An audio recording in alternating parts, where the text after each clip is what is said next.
But yeah, just ask yourself, did your income go up 8.5% last year, or the year before that, or the year before that, or the year before that? Did it go up 8.5% every year for the last 20 years? Chances are the increase in your income has not kept pace with the increase in food prices.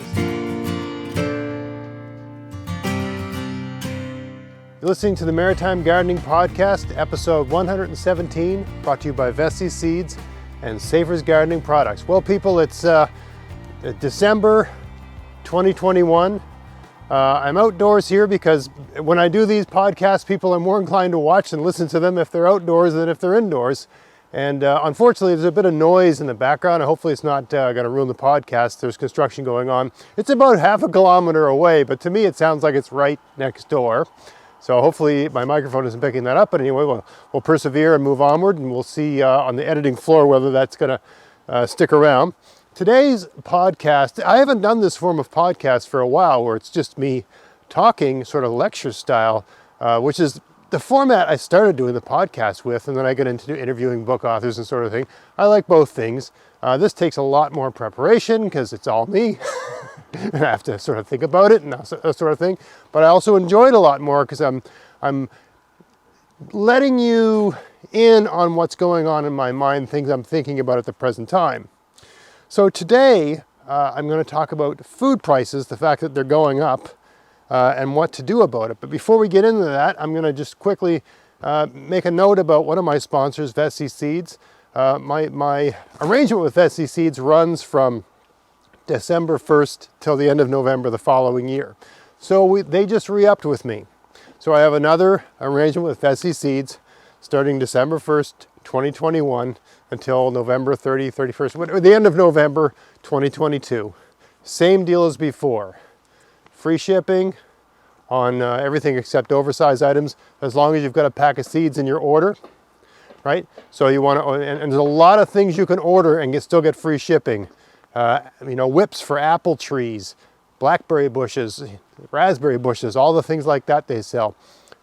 Bags of potatoes, seed potatoes, those get free shipping as long as you've got a pack of seeds in your order, right? So all these things add up. If you look at their online store, they got a lot of things that aren't seeds. There's like, gardening tools, gardening clothing, all the stuff pesticides, whatever, all those things you would use with gardening, they sell as well. The full range of, a good selection of the range of products that my other sponsor, Safer's Gardening Products sells, Vessi Seeds sells them. You buy those things, you put a pack of seeds in the order, you get free shipping on those things too. What's the coupon code? GAVS22. That's the coupon code. So if you want to help support my channel, help support the show, everything I'm doing here, if they sell something you need, buy it from them. If you're looking for that special something for that special someone, maybe check out the gardening tools section of the website just before the holiday season and pick out something there and buy some seeds while you're at it. Buy some seeds for yourself and buy a nice gardening hat for your significant other or whatever, right? But anyway, enough about that. Let's get on to the show here. So there's a report that comes out once a year from a group at Dalhousie University. That's a university here in Nova Scotia. It's called Canada's Food Price Report. I'll put links to this in the description box at the end of the video. That report came out relatively recently, a couple of weeks ago. I was driving to work and I heard about it on the radio. So then I went and looked it up. So you can download the report. It's a PDF. It's a very detailed report written by scientists and economists and that sort of thing about the price of food and their prediction for where the prices of food are going to go. And the great thing about the report is they'll show you how close their predictions were last year and the year before. So you can get a sense of the accuracy in terms of their prediction methods, their estimation methods, right? And also all their estimates tend to come with a bit of a margin of error, which that is science, right? Scientists never say, we know. Scientists usually say, we think we know, and this is the degree of confidence we're willing to put behind the statement we're about to make. Okay, so all of these estimates I'm going to give you are going to have that margin of error, that confidence interval around them. Okay, so the prediction is that overall prices are going to rise, and I'm talking about Canada here, but I've seen reports in the United States, the numbers aren't so far different, right? course, there's different dynamics driving, food prices in the United States than Canada. We have a different climate, different growing conditions, and so on and so forth. But the general story is things are going to cost more, okay? So here for Canada, the prediction is an overall price increase from somewhere between 3 and 5%, okay? I think last year their prediction was somewhere between 2 and 4%, and it was within that region, right? Now, I mean, they list a whole bunch of different items, sub-items other than just general food. I'm just going to mention a couple here because really the conversation I'm going to get into here is more about what to do, not the details of the report. You can read that for yourself. Basically, it's going to cost more to buy food for most people in most cases. So overall price increase, 3 to 5%. For meat, that's 4.5 to 6.5%. For vegetables, that's 4.5 to 6.5% increase in vegetable price. I think the other thing they mentioned sort of up near the top is bakery, baked goods, which, sure, cake and pie and stuff like that. But I'm thinking about things like bread, right? Really essential, at least to the sort of Western European diet, bread, right? It's the essential things that's even mentioned in the Bible, right? So bread, bakery, 3.5 to 5.5% increase. Now, in any one year, even a 5% increase doesn't seem like a lot, right? Goes from $100 to goes from $1 to $1.05, 5%. No big deal, right? But what does that add up to over the course of the year? According to the report, and I'm rounding here, okay? Their numbers are more precise. But for like your, nuclear family, 2 adults, 2 children, that sort of thing, right? It's another $700 per year you're going to have to pay to feed your family. And of course, you can adjust that up or down depending on the composition of family, how many people in it, how many adults and children, how many males, females, and so on and so forth, okay? But let's just say $700, give or take, more a year, right? For some people, that's a good portion of their paycheck. Now, the bigger issue is this cumulative effect. And this is something people don't tend to understand, that if you have a percentage change of 5% for year, per year, per year, per year, eventually the price of everything doubles. Eventually, right? There's a rule, like what's it called? The rule of 7. I think if a given thing increases by 7%, after 10 years, the price doubles, right? It's just compound interest. And it's something people have a really hard time wrapping their heads around. If you sit down and actually longhand do the math, you'll see that it works. And don't trust me, trust economists, trust mathematicians. There's a great, I'll put a link to this thing, there's a great discussion by a mathematician over what's it called, the doubling effect or something like that. It's a guy in, I think, Montana giving this great talk about compound interest, compounding, percentage changes, exponential growth, really. The conversation is about exponential growth. And the consequences of any sort of growth in a price or the use of a commodity or so on. But I don't want to get off on a diatribe here. The point is that, and they say this in the study, the typical grocery bill has increased 170% over the last 20 years. 170%. Okay, that's almost 3 times. When 100% is double. 170 and 200% is like triple, right? 170% over the last 20 years. We split that in half, that's 80% per decade, 80% over 10 years. Ask yourself, has your income gone up 85% over the last 10 years? Mine hasn't, right? Or let's break that down. And of course, I'm not taking into account the compounding and so on. I'm using just quick numbers here, but just to keep it really simple. Let's just take that 85% over 10 years and turn that into 1 year, 8.5%. Did your income go up 8.5% last year? Did it go up 8.5% the year before that? Has it ever gone up 8.5% in a given year? I mean, there was 1 year my income went up dramatically because I went from being a student to someone working somewhere, right? I went from being a student, person who actually had debt, and I was making less than the poverty line. And then I got a job, at the time, was teaching in a university, so I went to above the poverty line. I think it was something around $50,000 a year Canadian, right? Went from making $700 a month to that, right? And that's gone up and down. There's been times when I've been unemployed in between then and now. Now I'm doing quite well. But all these things have changed, right? Over time, just as, rolling with the punches sort of thing as you try to navigate a career and figure out how to make a go of it in this world. But yeah, just ask yourself, did your income go up 8.5% last year, or the year before that, or the year before that, or the year before that? Did it go up 8.5% every year for the last 20 years? Chances are the increase in your income, or if it stayed flatter, has not kept pace with the increase in food prices. If we're talking about the kind of prices I'm talking about right now. Okay, so what that means, that's inflation, right? Every year, your income goes up a little bit and the price of food goes up more than that. And if you're renting, maybe the rent goes up more than that, and so on and so forth, right?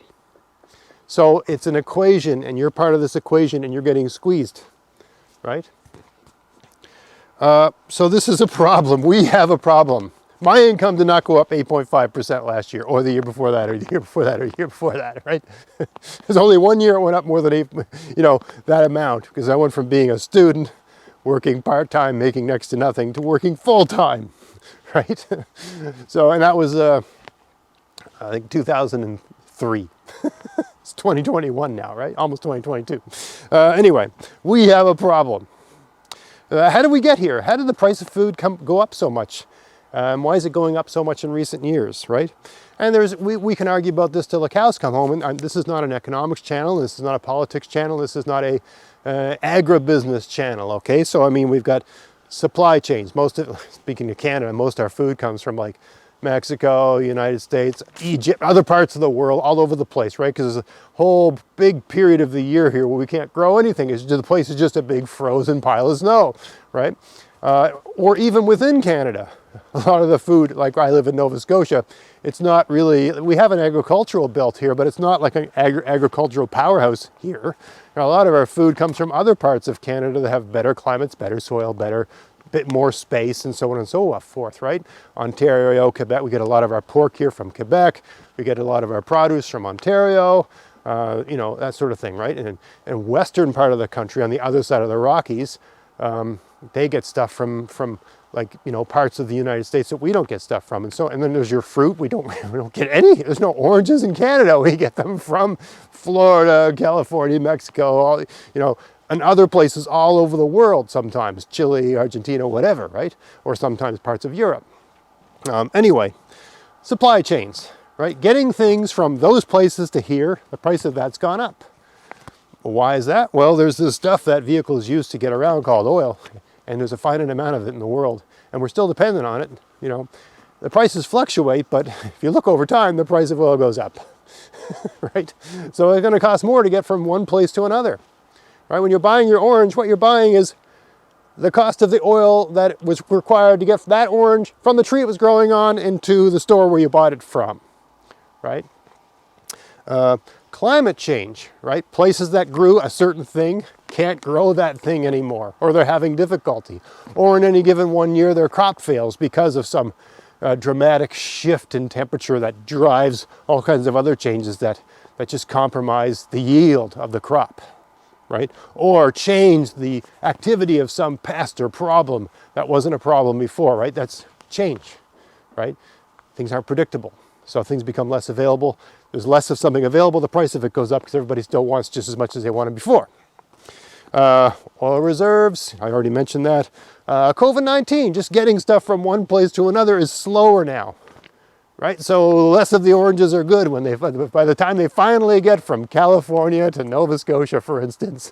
There's just less good oranges. It took an extra day to get the truck through the border because everybody had to be checked for COVID-19, all that sort of stuff. Right, COVID-19 has slowed everything down. Right, and of course, let's mention it. Maybe some of these people selling stuff want to make more money, greed or whatever. Right, might be greed, might just be them trying to keep the lights on. Right, who knows? Right, but these things drive up cost. Right, a lot of these, it's not like when you buy an orange, you're buying an orange from a farmer who owns an orchard. You're buying orange from a massive company with shareholders. Right? The farmer's just one piece of that equation. The shareholders want to make more money every year. If they're not making more money every year, they fire the person in charge of the company. They fire the CEO and find another CEO that can find a way for them to make another penny per dollar. Right? So eventually that ends up being an increase in price for you. Anyway, don't want to get too political here, but this is a complicated equation and a complicated debate, and I don't want to get too much into the details of that. The solutions. At the macro level, this is beyond our pay grade. We don't have much other than our ability to vote, right? We don't have much control over that. The solution is going to come from some combination of elected officials, the scientists, engineers, economists, etc., right? The point is that we don't have a lot of influence over this process, right? Except insofar as we are voters and we are consumers, right? So, there's only so much we can do. The people that make all the decisions are going to have to make good choices to change the way food is produced and distributed in our societies. That's not what this podcast is about. It's what you can do, right, to save money on food. And let's get into that topic, because I spent a good deal of time preparing for this podcast, reviewing Facebook groups, just basically looking at people having conversations about saving money. Going to Facebook groups where they talk about that topic. And you know what most people are talking about? Coupons, flyers, sales at stores. That's what they're talking about. Coupons, flyers, and sales at stores. Let me tell you something. These are not going to solve your problem. I'm sorry, but they're not. Maybe they make you feel good about yourself. But most of these things that are in the flyers or the things that the coupons are for, these aren't things you need. These are things a store wants to sell. This is merchandise they want to move, right? They've bought a lot of it and it's not moving, and they want people to buy it before it's worth nothing, because some of these things are perishable, right? These are the things they want you to buy. They're not the things you need. Sometimes they are. Okay, I'm speaking in generalities here. Sometimes they are the things you need. If they have a sale on 20 kilogram bags of rice, that's a great deal, right? It's not going to go bad. It's going to be good for like 6 months to a year. You can buy a whole, you can do a calculation, how much rice does my family eat in a year? Buy all your rice that day. If it's half price, there, you just got rice for half price for a year, right? I'm going to talk more about staples as we go forward here. But when they sell, this thing or this processed food or that processed food or this thing, Twinkies half off. You don't need Twinkies, right? They sell this thing or that thing half off, or some sort of little, one-time meal, right?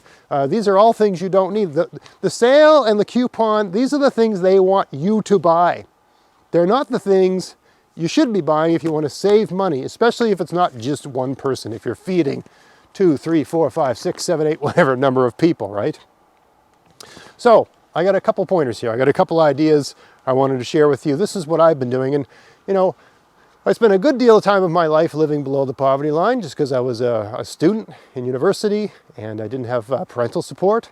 So I had to just economize. And, I learned to get by with less.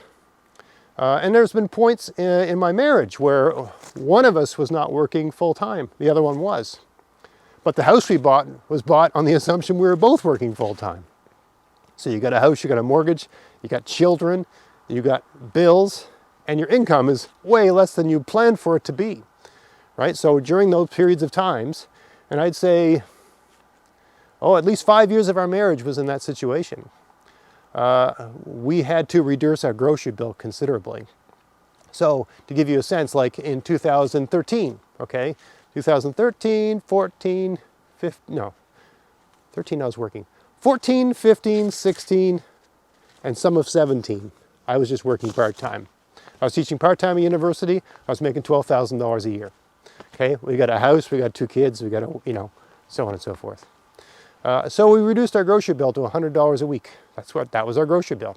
So, our grocery bill now is probably closer to like $150 a week, give or take. I don't know, my wife does the grocery shopping now, but back then I was working part-time, so I did all the grocery shopping and I did most of the cooking too because I was home more. I was only, I basically went to a university and taught 2-3 days a week, and then I was home with the kids the other days, right? That's when I started doing all this gardening stuff because I had the time. I thought, why not make use of that time? Anyway, the point is, I wasn't going from store, the store has beans on sale, that store has bacon on sale. No, I wasn't thinking that way, right? I was thinking about staples, and that's my first piece of advice, is learn about staple foods, okay? There's a long list of foods that can be considered staple foods. flour, rice, beans, potatoes, pasta, lentils, squash, oats, that's not an exhaustive list. These are just the things I off the top of my head, things that we have in our house. Most of these things are dried goods, right? You can get them as dried. Sure, some of these things like beans, you can get them as canned goods, but they cost way less as dried goods. You think about beans, you buy a can of beans, black beans or kidney beans, right? What are you paying for? You're paying for the can, you're paying for the factory that made the can, you're paying for the factory that cooked the beans, put them in the can, you're paying for the truck that took the beans in the can to the store, and you're paying for the truck driver that put the beans in the forklift driver, all that stuff. You're paying a lot of money to get those beans. And really, when you buy a can of beans, that's about a third or maybe half a cup of dried beans, probably less, probably like a third of a cup of beans, right? Plus water. And you're buying water, right? The weight, if you weigh that can of beans and compare it to an equivalent amount of dry beans in terms of nutrition, it's way more, right? So you're paying for all that as opposed to just paying for some dried beans, soak them overnight, use them the next day. A little bit of planning, a little bit of foresight, not quite as convenient. But is the difference in convenience equivalent to the difference in price, right? If it costs 10 times as much to buy canned beans, are they 10 times more convenient? Really? Also, by the way, I'm getting off on a tangent here, but with beans, you can soak them and cook them, and you can take some of those and put them in the freezer and freeze them. You can use them, you can thaw out and use the ones you've cooked before, just like you use them the same way you'd use a canned bean. If you got cooked and then frozen and then thawed beans, you can treat them the same way you would your canned beans. So you can buy a bunch of dried beans, cook them in a big batch, and put them in little containers and put them in the freezer. And anytime you want beans to cook something really quick, just take them out of the freezer, stick them in the microwave, thaw them out, and use them, right? So it's not that complicated, right? Anyway, getting off topic here. Most of these things are dried. Most of these things have a substantial shelf life. They'll last 6 months to a year. They'll last a long time. So you can buy them in bulk. Right? You don't just like when, my wife bought pork chops last weekend. She bought enough, basically she bought food for the week, right? You can't put pork chops on a shelf and eat them 10 years later, or a month later, or a year later, right? They got to be used up, right? A lot of fresh foods need to be used up right away. Your staple foods, and the way I'm using that term is things that store, things that keep, right? There's also potatoes. Potatoes aren't a dry food, but they keep, right? You can buy them, put them somewhere cool, and they'll keep for months and months and months and months and months. If you're in an apartment, then you're limited in those options, but even then they'll keep for a long time. Even on the counter in an apartment, as long as you keep them out of the light, they'll keep a long time. And of course you can put them in the bottom part of your fridge in the back. If you're living alone in an apartment, you can still buy large amounts of those things. They have a caloric value. And all of these staples, right, they're mostly carbs, but they also have vitamins and minerals in them, right? But what you're really getting is value, right? You're getting value for money. For every dollar spent, you're getting X calories and X vitamins and minerals more than other things, especially calories, right? These are calorie foods, right? If this is the only thing you eat, of course, you're going to need to supplement your diet with other stuff. These things don't have enough. They all have some of everything. And, most of these things have some protein, some vitamins, some minerals, and so on and so forth. But most of these staples, and not all of them, there's some staples that are quite nutritious, like quinoa, for instance, right? But most of these things, you're eating them to give yourself energy, and you're supplementing them with eggs, meat, chicken, cheese, dairy, whatever, vegan options to those sorts of things, right? Vegan alternatives, soy, tofu, whatever, right? Whatever you're into, right? I don't want to get into nutrition here. I'm talking about food and calories and saving money, right? If you want to get into nutrition, that's another podcast. And I'm going to have to bring a guest because I'm not a nutritionist, okay? I'm just telling you what I do with my family. We're all in good health. We're all in reasonably good shape, and none of us are overweight. So this is what we eat. If anyone, actually, I think I am probably the only person in my household that is overweight, technically. If I look at my height-weight ratio and do all the calculations, I think I'm somewhere between 5 and 10 pounds overweight, technically. I like to tell myself, well, that's because I'm so muscular and strong and so forth. But I have to confront the reality that, when I was 20, I weighed about 30 pounds less than I do now, and I was stronger I was stronger in every category. I might be mentally stronger now, but my head weighs the same.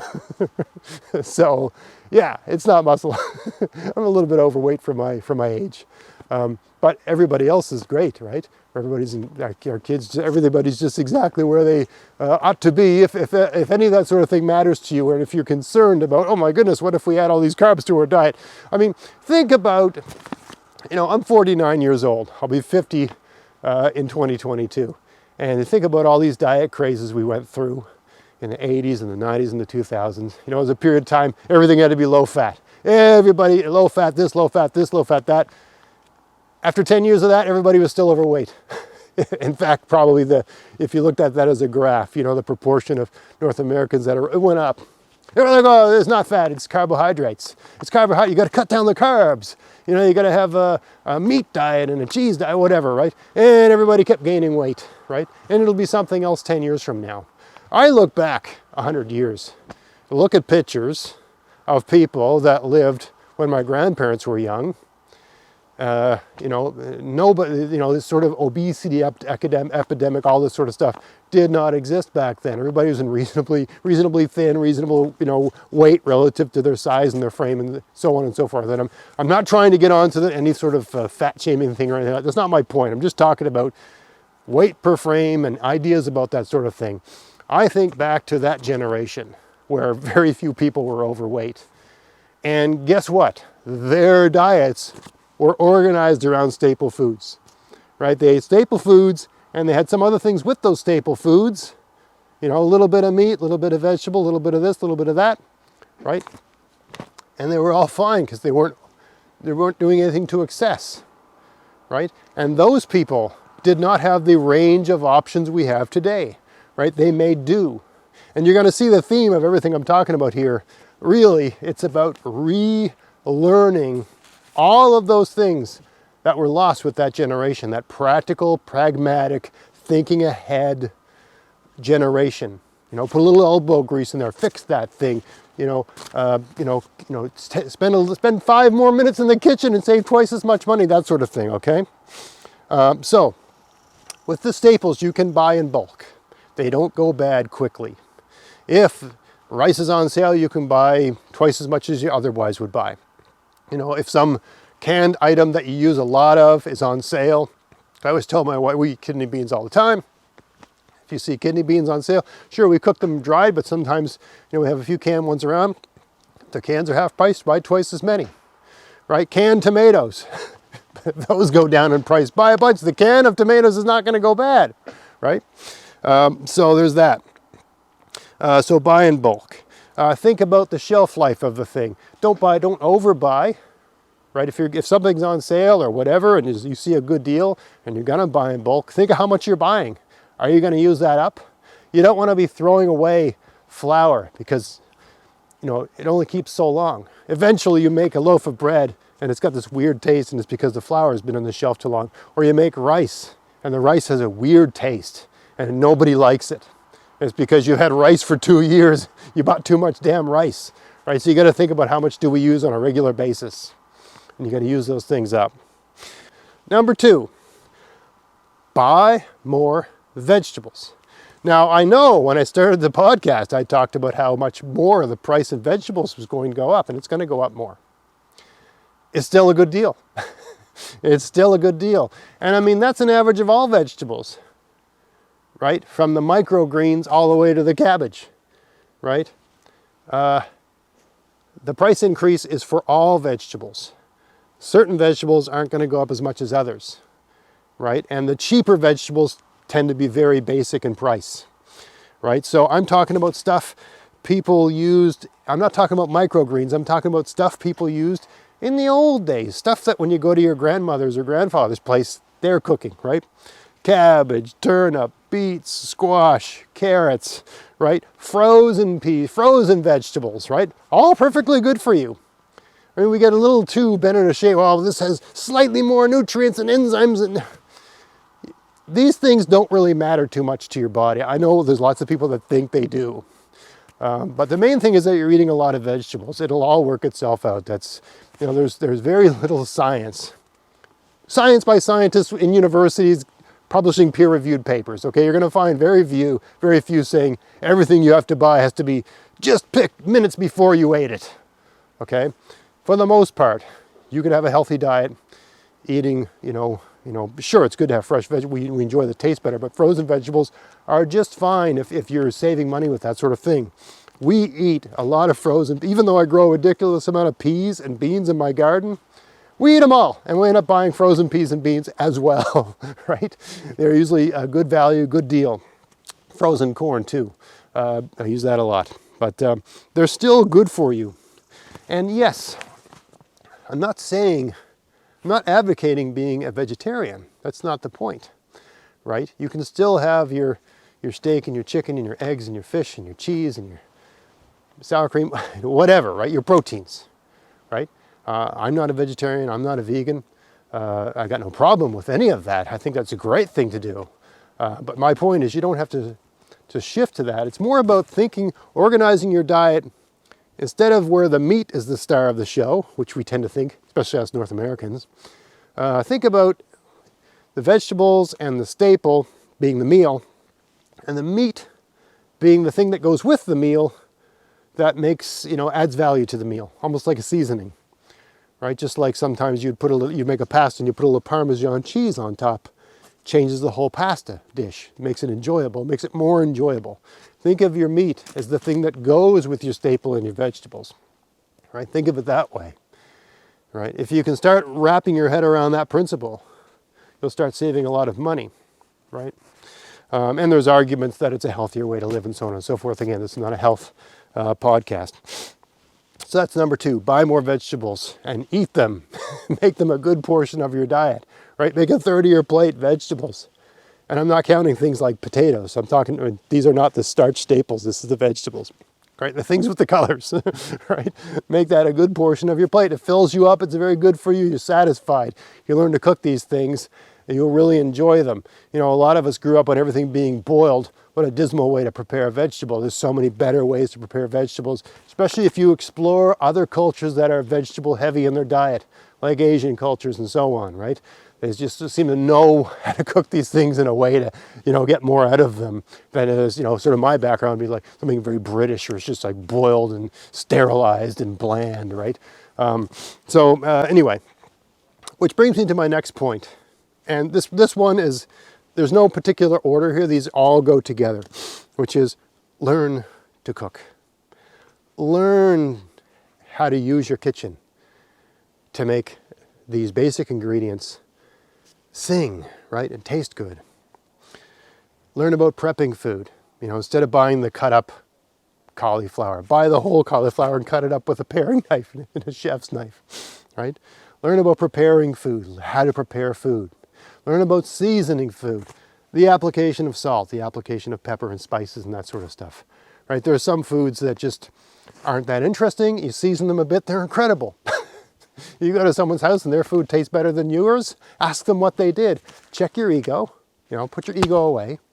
Their food's better than yours. Ask them what they did to make it taste so damn good, right? And learn, right? Go on.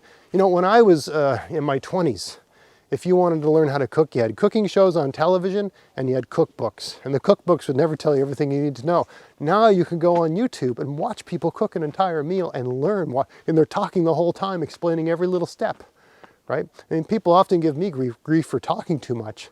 But what I'm trying to do is explain things, right? Explain every little question I can anticipate someone's going to ask. And that's the great thing about things like YouTube, where you can go and watch it. That might not be the flashiest. Actually, I find it's not always the flashiest, slickest YouTube channel that gives you the best cooking instructions. Sometimes it's just some person in their kitchen and you can hear like a fan going and you can hear noise in the background. But they're making a great meal and they're telling you every little detail about it. The sort of things, a long, long time ago, a mother would tell a daughter, or a grandmother would tell, a daughter, that sort of thing, right? I suppose a father and son, really depends on the context, right? In my family, the men are just as good cooks as the women. But that sort of detail, right? That doesn't necessarily make it onto television because it takes too long. but that's the stuff you need to know. You know, add this, brown it, take that out, put this thing in, then take it back out, put this thing back in. All these little stages. Add the salt. Don't add the salt at that point. Add the salt at this point. Add the spices at this point, not at that point. All those little things that make the food so much better, right? Finesse. You know, I often like to say that if you can read, you can learn to cook. And today you don't even need to know how to read. If you can see, right? If you can speak a language and see, you can learn to cook. If you can just watch someone and listen to them, right? Instead of, you know, going on social media, scrolling around on your little, you know, smartphone, looking at, you know, what everybody's saying. You know, spend half an hour watching someone show you how to make bread, right? You buy bread. I don't know, generally here it's like $2.99 a loaf or more. Sometimes it's on sale, it's a little bit less. But let's say, you know, when I'm in the grocery store, it's $2.99, $3.99 a loaf of bread. Right, you can make it for like 50 cents a loaf. And I'm including the electricity price. And you'll say, well, what about your time? What about your time? It doesn't take a lot of time to make bread. It just doesn't. You have to be around, but most of it's waiting time. You can do other stuff while you're waiting, right? If you really think about the value of your time, you could be working, I suppose, while the bread's rising. Bread takes a while to make, but it's all rising time. You're not doing stuff the whole time. Might take 3 hours from start to finish to you know, from getting the flour to taking it out of the oven. But it's not like you're doing stuff for 3 hours, right? It only takes about 5 minutes of your time, your personal time, to make bread, right? The rest is just waiting for things to happen. So 50 cents versus $3. That's a considerable difference. It's worth taking a half hour of your life to learn how to make bread, because you're going to be saving $2.50 on every loaf. My family, we eat 4 loaves of bread a week, sometimes more, right? The kids have sandwiches every day at work. We have, you know, toast all the time. Yeah, sure, lots of people say bread's bad and wheat billing. Oh, we eat bread all the time. We love it. It's good. We don't have any, you know, sure, if you've got some sort of you know, sensitivity to all that sort of stuff. I'm not talking about that. I'm just talking in general, right? You're going to save a lot of money if you learn how to make bread, and it does not take a lot of time. I've got videos on how to do it, and there's probably other better videos on YouTube as well on how to make bread. I've made videos about it because I think it's important to learn how to do if it's something you eat regularly, right? It's expensive to buy. It's cheap to make, right? So if it's a part of your diet, it can be cheap. Also, there's other things like you know, learning how to make quick breads like biscuits and Johnny cakes and things that go with a meal, where you have a soup or a stew and, you know, there's enough for everybody to have one bowl, right? That's really not enough for everyone. Some people want a bowl and a half and so on and so forth. So you have a little filler with it, a piece of bread, a piece of biscuit, a Johnny cake or whatever, right? So your seasoning, right?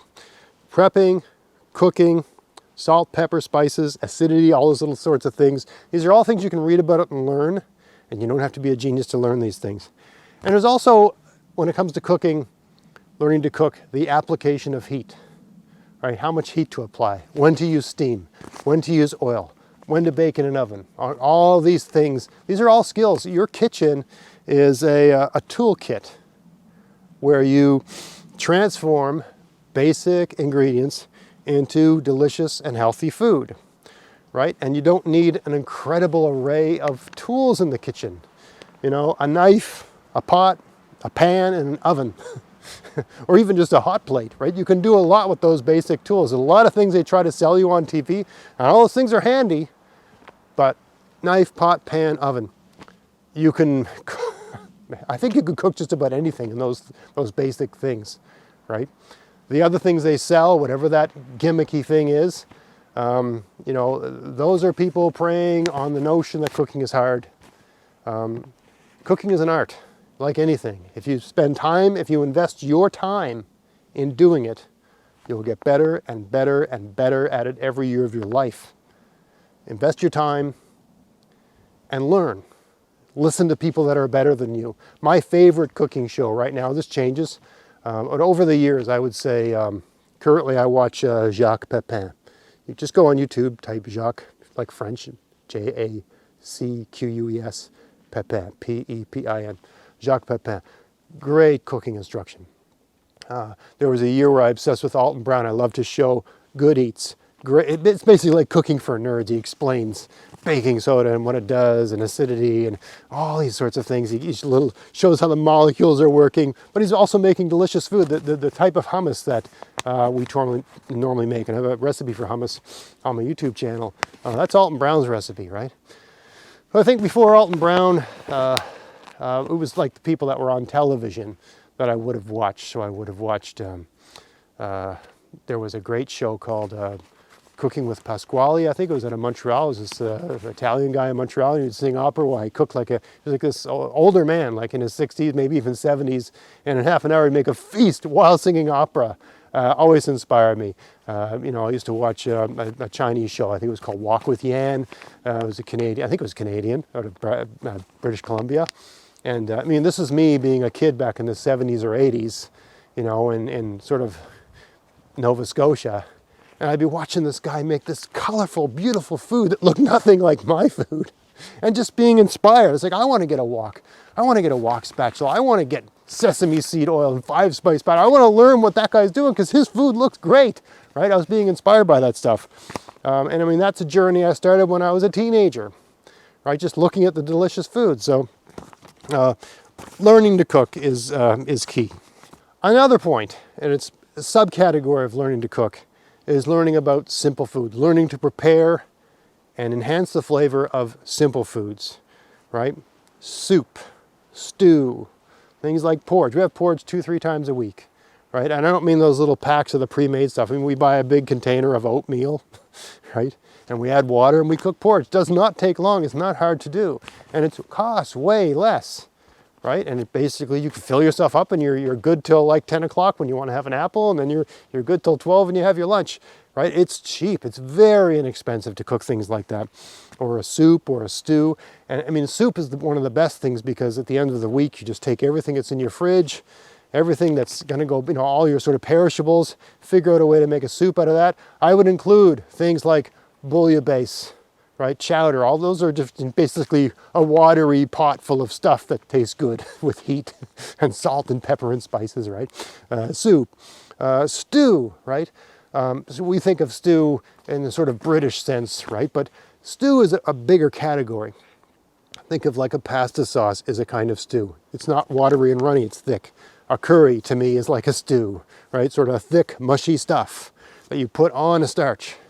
Right? Same thing with, when we used to have stew growing up. This mushy stuff, you'd have it with bread or something, biscuits or so on. Pasta, it's a mushy stuff that you have with pasta noodles, right? And so on and so on and so forth, right? Doesn't matter what it is. It can be beef bourguignon. You got some wine that's going off. You get, a cheap cut of meat. You cook that for hours and all that wine is so good. And you have that with some sort of noodles or some potatoes or whatever, right? There's just different kinds of things you can make. There's sort of thick, slow cooked over time, tasty mush that you have with the starch, maybe some vegetables on the side, right? A stew, there's a broad, chili is another great kind of stew-like thing, right? Think of the flavor that, you can make a really bad chili, but if you develop your skill, pretty cheap ingredients, right? A tiny amount of, you can use, chili doesn't have to be all meat, right? It can be mostly beans, right? And just enough meat to give it that meaty flavor. And it can be completely vegetarian as well, right? But what a wonderful thing to have. And you can have that with rice, right?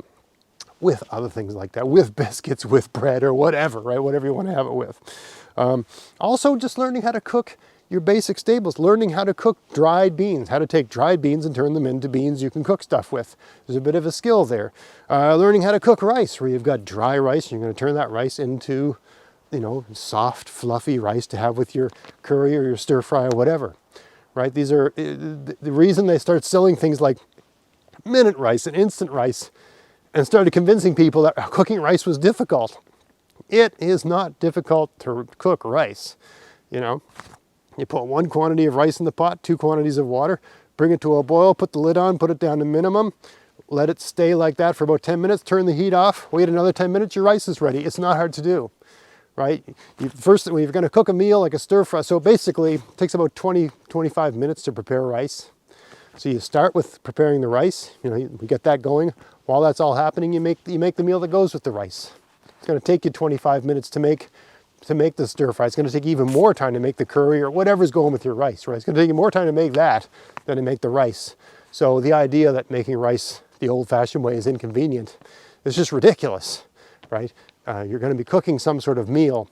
Chances are the rice, if you start the rice before the meal, only takes a couple of minutes, 2 minutes to put rice in a pot and bring it to, right? If you start the rice before you cook the meal, you know, that's the easiest part of the meal is cooking the rice. Easiest part of the meal. So all that sort of stuff. And of course, I think I mentioned before, your quick breads, right? So sure, learn how to make bread. It takes practice and there's going to be failure in that process. But there's also quick breads, right? Things that use baking soda or baking powder, right? You can do a lot to stretch out a meal. And often, like my kids, when we have soup once a week, I usually come home from work. So I work all day, I commute home. When I get home, I come in the door, I change my pants, I change my shirt, and I make biscuits to go with the soup. It takes me about 5 minutes to whip them up and stick them in the oven. And then I crack open a beer and relax, right? Biscuits stretch out a soup. But there's also things like pancakes and waffles and another thing like Johnny cakes. My wife's from, like, her family's from sort of Jamaican heritage, and they have this meal called salt cod and ackee. It's like salt cod with tomatoes and peppers, and it's this delicious sort of salty fish thing. And there's a number of things you have it with, and Johnny cakes, which is kind of like a tea biscuit, but not exactly the same, and it's fried in oil, so it's like a fried bread. It's like a deep fried tea biscuit, kind of, you know, with corn, at least the way we make it. Anyway, I think the kids like the Johnny cake more than everything else on the plate, right? Same thing with the soup. They like the tea biscuits the most. So it's also a great way to get kids indoctrinated with meals like that, like a soup or something like that, where, you know, they're not necessarily crazy about the soup, but they want to have the biscuit that goes with the soup. For that matter, you know, you can learn how to make crackers. It's not that hard to do. My son actually hates store-bought crackers, will not touch them, but if I make them from scratch, like people did like in the 18th century, loves them. loves. So I mean, I actually do find it a bit tedious to make crackers, but I'll do it like, you know, if I'm off, you know, I have a day off and it's raining and I've got some time, I will make sort of like home, the kind of crackers they would have had, almost like a hardtack kind of cracker they would have had like on, you know, the age of sail, that sort of thing, right? It's like a hard, dried out sort of flour bread type thing. He loves that stuff, you know. So anyway, the point is learning how to cook, learning how to use the staples to make other things out of them that are enjoyable to eat, right? Learning how to use potatoes to make fish cakes, right? Learning how to make, have you ever had like, what do they call potato latkes? I think that's like a sort of Jewish thing. I'm not Jewish, but I love latkes. Right? They're really, really good. It's sort of like a shredded potato, and you squeeze the moisture out and you sort of deep fry them. Oh my God, they're amazing, right? You're taking the most basic thing, a potato, and you're making it just taste incredible. Right? There's so many things that you can do with potatoes to make them taste so good, right? But that all comes with a bit of time and practice and skill. All right, so I know what you're going to say. I'm too busy. I don't cook. I can't cook. I haven't got that skill. These are all things you can learn. Right? When you were a baby, you couldn't walk, you learned to walk. When you were a baby, you couldn't speak, you learned to speak. Right? When you were a child, you didn't know how to do algebra, you learned algebra. Right? You didn't know how to add, you learned to add. Right? It's no harder to learn. I guarantee you there's something you know how to do that's harder than cooking. I guarantee, I don't care who you are. There's something you know how to do. For instance, I can't skate. Believe it or not, I'm a Canadian, 6'4" guy, would have made a great defenseman. I can't skate to save my life. I can barely skate. I can't skate backwards. My wife can skate circles around me, right? It's embarrassing. Now part of that's just having big feet and never having skates that were comfortable. So I'd put skates on and I'd skate for about 5 minutes and I'd have to take them off because my feet were like triple E, really wide, and the skates hurt so much. So I didn't get a lot of practice. But anyway, you know, I'm sure there's something you can do well, and learning to cook is no harder than those things. You just have to stay with it. Decide you're going to learn to be better at it. Decide you want everything to taste better and work on it, right? And that way you'll start saving the money on your grocery bill, because you're going to be the one enhancing the flavor. You're going to be using basic ingredients, right?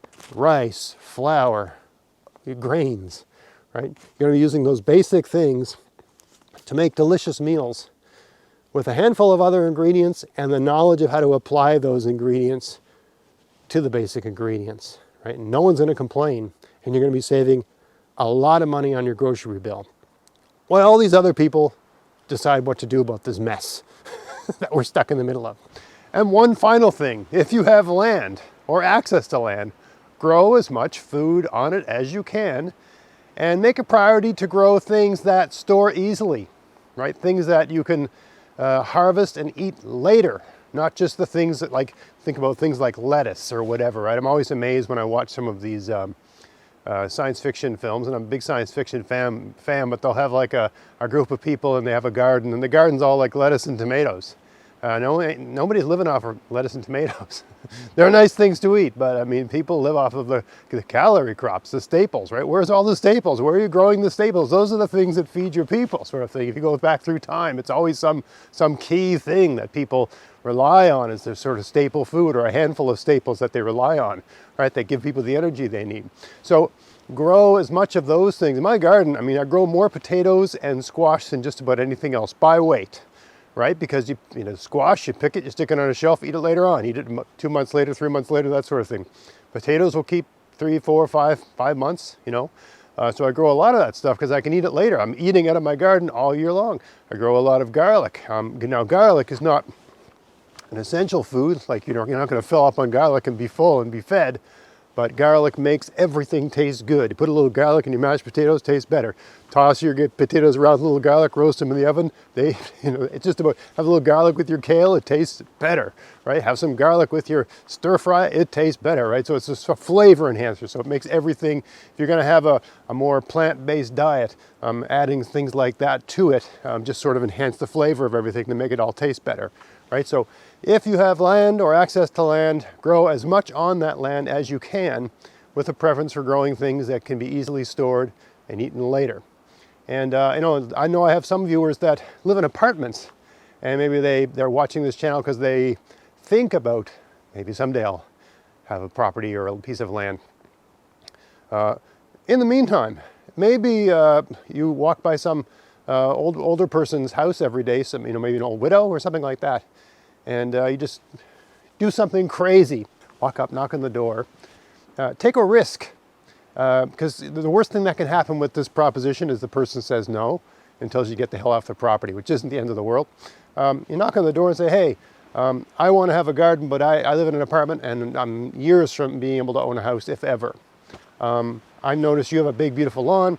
How about I take care of your lawn for you? How would I do all your mowing and all that sort of thing all season long?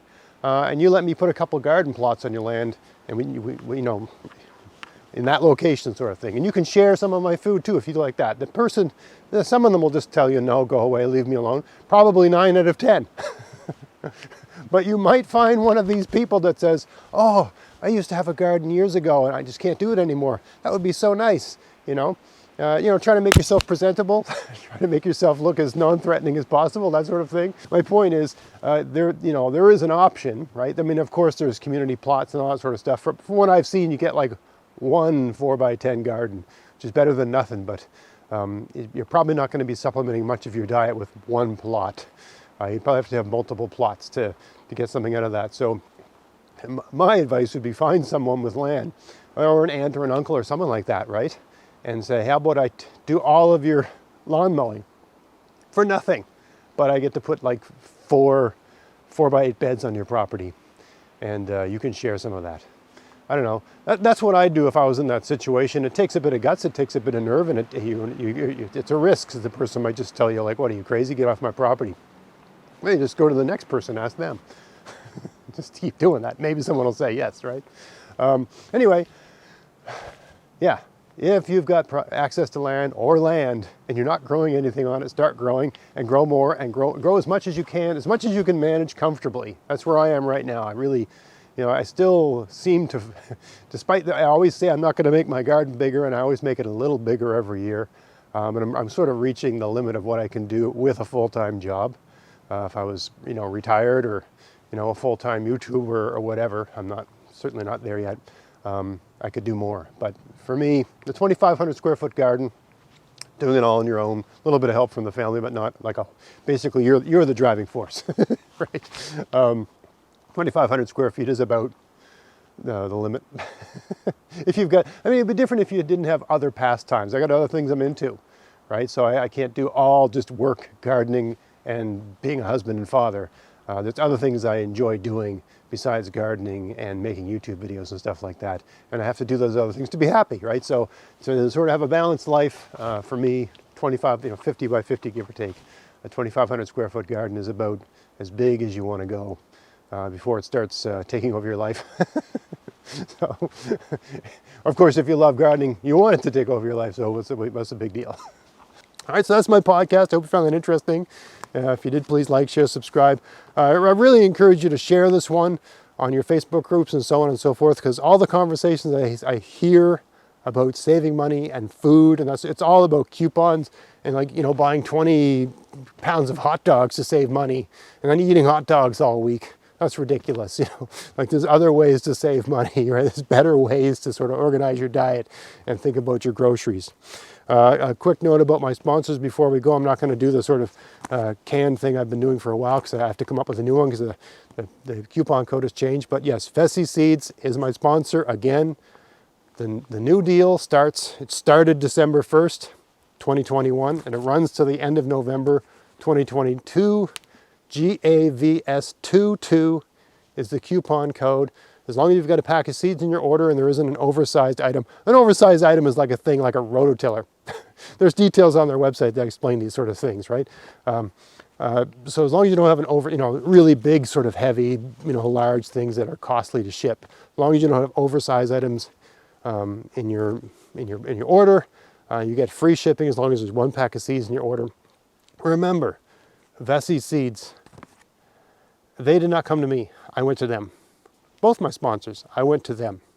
I get offers all the time from different companies saying, hey, why don't you go in front of a camera and say our stuff is great? And I write them back and say, well, I don't think your stuff is great.